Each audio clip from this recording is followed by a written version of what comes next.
Assistant work can be very helpful to break new PRs, to improve your technique, and improve weak links. And what is assistance work? Anything that can help you increase the strength in the main lift. It could be a compound exercise, isolated exercise, stretching, and so on. Now, how do you program assistance work? To program assistance work, you firstly have to know what is your problem.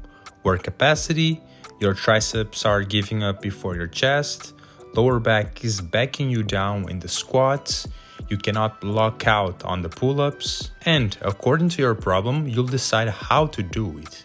How many sets, how many reps, and how many times a week. An important thing here is that your assistance lift has to be intense. You cannot be doing 5 to 6 RAR every session.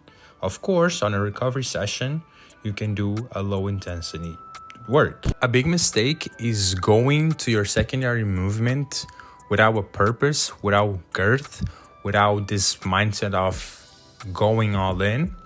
And if you want the best gains, you have to go all in on the second lift. Also, of course, you need to know your MRV. You have to know how to manage fatigue, that the second lift doesn't affect the first lift. An example would be on triceps. Most people will go on the triceps, do 12 to 15 reps with low weight, without intensity. They just go there for the pump. They don't do it with the focus, they don't control the eccentrics, they don't do the pause on the bottom, they don't control the weight. They just go there and have the pump and lift the gym.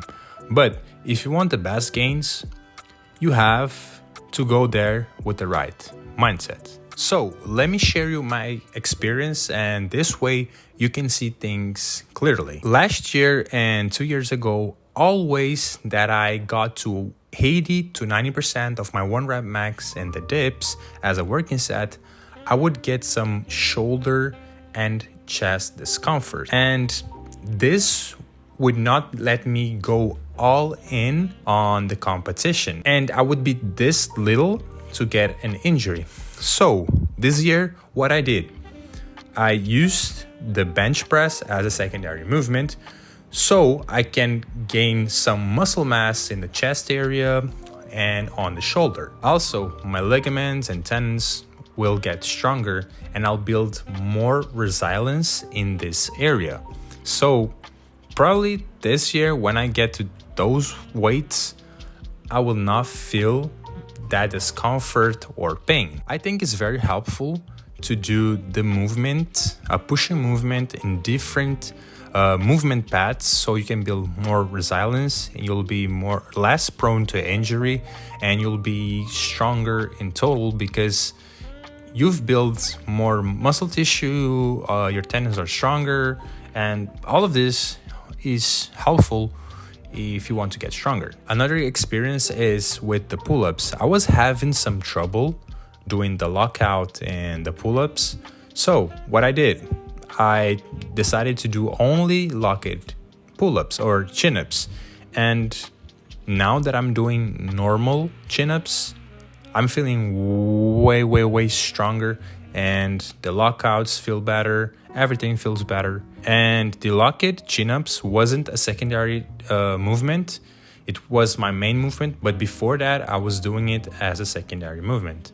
And just for you to see that sometimes changing variations of the same movement can help you break PRs and those plateaus or those weak links. Now, how to progress? You could increase the weight, the volume, change the variations, or increase the range of motion. An example would be, you could do 2 sets of 10 on the overhead press with 60 kgs. Next week, you could do 2 by 10 with 62.5, or you could do 3 by 10 with 60 kgs. And something very important that I said just now is not letting the secondary lift affect your main lift. Because if your secondary lift is affecting your main lift, this can have the opposite effect, and the performance on the main lift will go down and you're probably just wasting your time. An example, let's say that your secondary movement is the back extension and your main lift is the squat. For example, this session you went super hard on the back extensions, and in the next session you're going to do the squats and your lower back is all sore and you cannot lift as much weight and your technique is off. And this means that you're not managing fatigue well, you don't know your MRVs in the back extension on the secondary movement, and it is affecting your main lift, and you don't want this. So know your MRV. For some people, they can go very hard on their secondary movement and they'll be fine in the next session. But other people, if they go too hard on their secondary movement, they'll be too sore and this will affect their main lift. In my case, I was doing back squats and front squats. I started the front squats with 3 sets of 10, and then I moved to 2 sets and then 1 set, and eventually I removed the front squats because the back squats were getting harder, the training was getting too intense, and if I didn't remove the front squats, this would affect my progress in the back squats. And finally, why secondary lifts? Secondary lifts will help you be more resilient, will help you be less prone to injuries, will help you break plateaus, make you stronger, and strengthen weak areas. So that was it, guys.